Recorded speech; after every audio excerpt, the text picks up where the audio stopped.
नमस्कार सगळ्यांना, श्री स्वामी समर्थ। तर बघा, आज आहे गुरुपौर्णिमा, त्यानिमित्त सर्वांना माझ्याकडनं खूप खूप शुभेच्छा। तर बघा, इकडे माझी चालू आहे नाश्त्यासाठी तयारी। तर मी इकडे बनवत आहे कच्चा चिवडा। तर कारण आज मला स्वयंपाकाला होणार होता वेळ।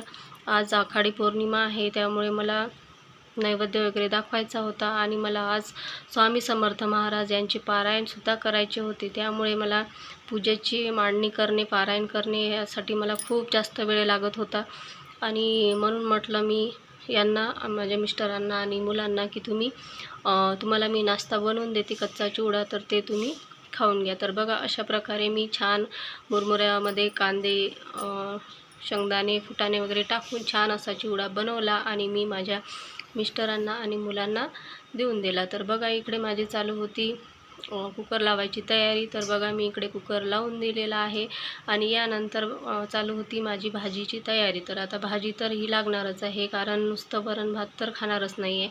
तर म्हणून मग मी भेंडीची भाजी इथे घेतलेली आहे। तर ती 1-2 पाण्याने स्वच्छ धुवून नंतर कट करून घेणार आणि ती छान प्रकारे अशी मस्त भाजी बनवणार। आज मला नैवेद्य पण दाखवायचा होता, तसं तर मी रोजच दाखवते, पण आज स्पेशल असं आषाढी पौर्णिमा आहे, याला खूप जास्त महत्त्व आहे। त्याच्यामुळे मग मी आज थोडंसं तळण वगैरे सुद्धा काढून घेणार आहे। तर बघा, इकडे मी भेंडी कट करून घेतलेली आहे, सोबतच टोमॅटोसुद्धा कट करून घेतलेला आहे आणि कांदा पण कट करून घेणार आहे। तर मी पारायण केल्यानंतर मला खूप छान असा अनुभव आलेला आहे, स्वामींची कृपा माझ्यावर झालेली आहे। तर तो अनुभव मी तुमच्यासोबत या व्हिडिओमध्ये शेअर करणार आहे, त्यामुळे व्हिडिओ स्किप न करता पूर्ण पहा। स्वामीची लीला खूप अगाध आहे, ते आपल्या भक्तांना कधीच निराश करत नाही। त्यांची सेवा जर आपण केली तर आपल्याला त्याचे फळ हे स्वामी समर्थ महाराज आपल्याला देतच, त्यामुळे मग मी या व्हिडिओमध्ये ते सांगणार आहे।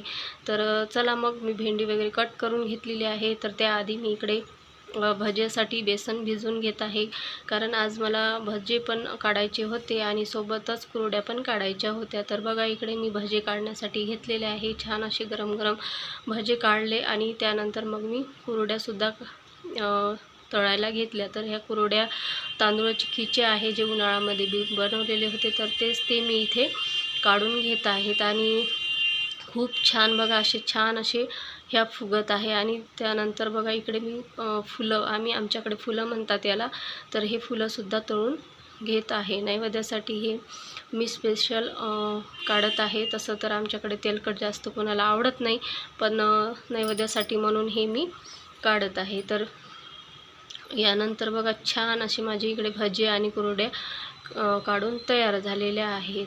तर यानंतर मी करत आहे भाजीची तयारी, भाजीला देणार आहे फोडणी। तर इकडे मी जिरं, मोहरी, कांदा टाकून घेतलेला आहे आणि सोबतच मी आता त्यामध्ये तिखट, मीठ आणि टोमॅटो टाकणार आहे। त्यानंतर ही भाजी मी टाकून छान अशी ही फोडणी दिलेली आहे। थोडंसं वरून मीठ टाकलेलं आहे, धने पावडर टाकलेला आहे आणि काळा मसालासुद्धा टाकलेला आहे आणि छान त्याला असं खालीवर करून त्यावर झाकण ठेवून थोडंसं त्यावर पाणी टाकून ती मी शिजत ठेवलेली आहे। आपली इकडे भाजी होत नाही तोपर्यंत म्हटलं आपण कणिकसुद्धा मळून घ्यावी। ही जर आपण भिजवून ठेवली तर पोळ्या एकदम छान येतात, म्हणून मी कणिक छान 10-15 मिनटं भिजवून झाकून ठेवते, त्यामुळे आपल्या पोळ्या खूपच छान येतात। तर बघा, अशा प्रकारे मी भिजवून झाकून इथे ठेवलेली आहे आणि यानंतर बघा, आपली भाजी पण इकडे छान अशी शिजत आलेली आहे आणि त्यामध्ये मग मी थोडासा शेंगदाण्याचा कूट घालून घेत आहे, कारण यामुळे भाजीची चव खूपच छान येते आणि त्यामुळे मग मी ही शेंगदाण्याचा कूट यामध्ये घालत असते। कोणी तिळाचा पण घालतं, पण तिळामुळे भाजी ही कडसर लागते, त्यामुळे मग मी शेंगदाण्याचंच घालते। तर बघा, इकडे आपली भाजी पण झालेली होती आणि मी इकडे थोडासा गूळ आहे तो मी बारीक करून घेत आहे। तर ते यासाठी आज मला नैवेद्य बनवायचा होता गोड काहीतरी, आणि गोडमध्ये मग आमच्याकडे तर काही आवडत नाही, म्हणून म्हटलं चला देवापुरतं तरी आपण एक गोड पोळी गुळाची बनवून घ्यावी। तर बघा, अशा प्रकारे मी पोळी आधी गोल लाटून घेतलेली आहे, त्यामुळे थोडंसं गूळ आहे तो अशा प्रकारे भरून तो असा पलटी करून छान अशी मी पोळी बनवलेली आहे आणि ही आता तव्यावर तेल टाकून छान मी मस्त असं खालून वरून भाजून घेणार आहे। तर बघा, अशा प्रकारे ही पोळी मी बनवून घेतलेली आहे आणि याचा नैवेद्य मी देवाला दाखवणार आहे। आज आषाढी पौर्णिमा आहे, त्यामुळे गोड हे नैवेद्यासाठी आपल्याला लागतंच. तर बरेच जण नैवेद्याचं ताट करत नाही, छोटे छोटे नैवेद्यच करतात, पण देवाला कधीही तसे नैवेद्य कधीच दाखवू नये. देवाला नेहमी हे ताटच दाखवावं. ज्याप्रमाणे आपण जेवायला घेतो त्याचप्रमाणे देवालासुद्धा आपल्याला ताट करायचं असतं. ते ताट केल्यानंतर आपण स्वतः किंवा घरातील इतर व्यक्तींना ते खायला द्यायचं. ते गाईला किंवा असं टाकून कुठेही टाकून द्यायचं नाही. तर बघा, अशा प्रकारे मी छोटंसं ताट मी माझ्या देवाला तयार इथे करून ठेवलेलं आहे. सर्व मी जे मी बनवलं होतं स्वयंपाकामध्ये, तर ते सर्व टाकून त्यावर तुळशीचं पान आपल्याला ठेवून हे नैवेद्य देवाला अर्पण करायचं आहे. तर तो मी बाजूला ठेवून दिला. आता मला मांडायची होती पूजा. आज मला करायचं होतं पारायण. तर पारायण त्यामुळे मग मी स्वामी समर्थ महाराज यांचा आवडता रंग पिवळा रंगाचा मी कापड एका पाटावर टाकून घेतलेला आहे आणि छान असे त्यावर हळदी कुंकू आधी वाहून घेतलेला आहे. थोडे थोडे अक्षत मी त्यावर टाकलेली आहे. बाजूला दिवासुद्धा लावून घेतलेला आहे आणि तो दिवा मी वर ठेवलेला आहे. तर बघा, आता इथे माझ्याकडे स्वामी समर्थ महाराजांचा फोटो होता. मूर्ती तर नव्हती, तर फोटो होता. फोटो तो मी पुसून ठेवून दिलेला आहे. तर तुम्हाला जर हे पारायण करायचं असेल तर तुम्ही सुद्धा करू शकता. तर हे पारायण आहे श्री गुरुचरित्र कथासाराचं. याला कोणत्याही प्रकारचे नियम नसतात, त्यामुळे आपण केव्हाही करू शकतो. कोणत्याही गुरुवारी किंवा तुम्हाला जेव्हा वेळ असेल त्या दिवशी आपण हे पारायण करू शकतो. तर बघा, इकडे मी मूर्ती ठेवून छान असा कलेशा ठेवलेला आहे आणि बाजूलाच माझ्याकडे गजानन महाराजाची मूर्ती होती, ती पण ठेवलेली आहे. गणपती म्हणून मी 1 रुपया आणि सुपारीसुद्धा ठेवून घेतलेली आहे. माझ्याकडे माळ होती, ती पण मी पूजेसाठी एका प्लेटमध्ये घेतलेली आहे. तर अशा प्रकारे मी अशी छान अशी पूजा इथे मांडलेली आहे. त्यानंतर फुलाने छान थोडंसं पाणी शिंपडून मूर्ती जर असती तर ती मी धुवून घेतली असती, पण पाण्याने मी फोटोवर पाणी शिंपडून घेतलं आणि त्यानंतर देवाला हळदी कुंकू वाहून घेतला, अक्षता वाहून घेतल्या आणि जे माझ्याकडे आता फुलं तर नव्हते. काल आमच्याकडे फुलं नाहीच आहे आणि आहे एक झाड, पण ते काही बाहेर असल्यामुळे तिथे काही कोणी फुलं ठेवत नाही, तर त्यामुळे मला काही जास्त फुलं मिळाली नाही होती स्वस्तिकची. तर तीच फुले मी आणली होती. तर बघा, इकडे मी कापसाची माळा करून फोटोला घातलेले आहे. त्यानंतर छोटंसं माळ ही मी गणपतीला सुद्धा घालून दिलेली आहे. त्यानंतर बघा, हे गुरुचरित्राचं कथासार पुस्तक आहे, तर त्याचीसुद्धा मी इथे ठेवून पूजा करून घेतलेली आहे. त्या पोथीला पण आपल्याला हळदी कुंकू वाहून घ्यायचं आहे, फूल अक्षदा वाहून घ्यायचे आहे. तर अशा प्रकारे हे पारायण मला 3 करायचे होते, तर आजचा हा माझा पारायणाचा पहिलाच दिवस आहे. तर हे आपण पाठोपाठ 3 दिवस करू शकतो किंवा आपण हे पारायण कधीही करू शकतो. 1-2 दिवसमध्ये गेल्याच्या नंतरही आपण कधीही करू शकतो.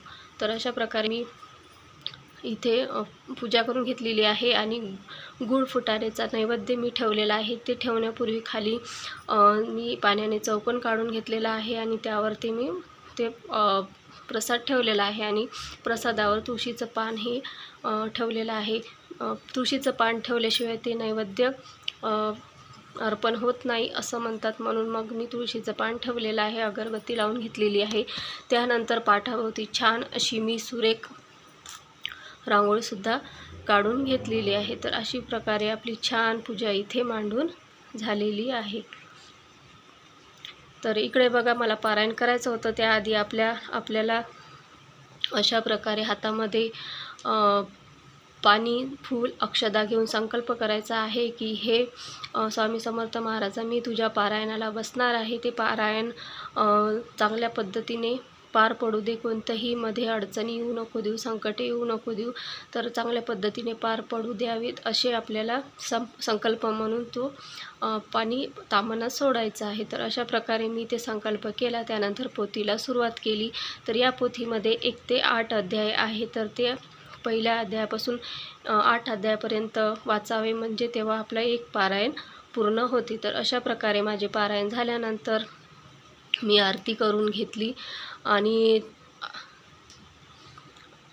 तर बघा अशा प्रकारे मी आरतीसुद्धा करून घेतली, आरती ओवाळून घेतली आणि त्यानंतर देवापुढे मी तुपाचा दिवा लावलेला होता. तुपाचा दिवा लावूनच आपल्याला आरती करायची आहेत आणि आरती झाल्यानंतर मी देवाला नैवेद्य ठेवलेला आहे.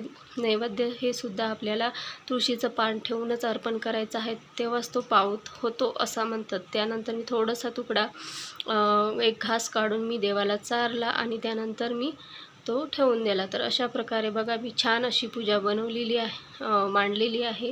तुम्हाला जर करायचं असेल तर खूप काही जास्त नियम नाही आहे तसेच साध्यासुध्या पद्धतीने आपण हे पारायण करू शकतो. तर अशा प्रकारे हे पारायण माझं झालेलं आहे. त्यानंतर जे देवापुढचं ताट आहे ते आपण स्वतः नैवेद्य म्हणून, प्रसाद म्हणून खाऊन घ्यायचं आहे किंवा आपल्या घरातील जे इतर व्यक्ती आहेत त्यांनासुद्धा आपण हे देऊ शकतो. त्यानंतर बघा मी माझ्या राहिलेल्या पोळ्या होत्या तर त्या टाकून घेतल्या आणि घरातील सर्वांना मी जेवायला दिलं. त्यानंतर मी सुद्धा जेवून घेतलं. तर माझा एक अनुभव मी तुमच्याबरोबर शेअर करते. माझं पारायण झालं आणि मी उठले तर मला एक कॉल आलेला. मी एका ठिकाणी जॉबसाठी अप्लाय केला होता तर त्याचाच कॉल मला काल आला होता. तर मला बघा पारायणाचं फळ हे मला स्वामी समर्थांनी लगेच दिलं. तर हे पारायण मला 3 करायचं होतं पण एकाच पारायणात मला त्याचं फळ मिळालं होतं. स्वामी समर्थ महाराजाची खरंच कृपा अपरंपार आहे. ते आपल्याला सदैव आपल्या पाठीशी राहतात, आपल्याला संकटातून दूर करतात, आपली मदत करतात. तर मी नेहमी स्वामी समर्थ महाराजांची पूजा करत असते. रोजच मी नित्यसेवा त्यांची करत असते आणि त्यांचंच फळ आज मला देवाने दिलेले आहे. तर त्यांची कृपा माझ्यावर खरंच नेहमीच राहते. मला जेव्हा माझ्यावर काही ना काही संकट येतं तेव्हा मला त्यातून बाहेर काढण्याचं काम हे माझे महाराजच करतात. तर असा छान अनुभव मला यातून आलेला आहे. खूप जास्त आनंदी आहे मी. उद्या जाणार आहे इंटरव्ह्यूसाठी, तर ते तुम्हाला नेक्स्ट व्हिडिओमध्ये सांगेनच. तर बघा अशा प्रकारे माझा हा व्हिडिओ होता. आवडल्यास तुम्हाला लाईक, सबस्क्राईब करायला विसरू नका. जास्तीत जास्त शेअर करा. थँक्यू.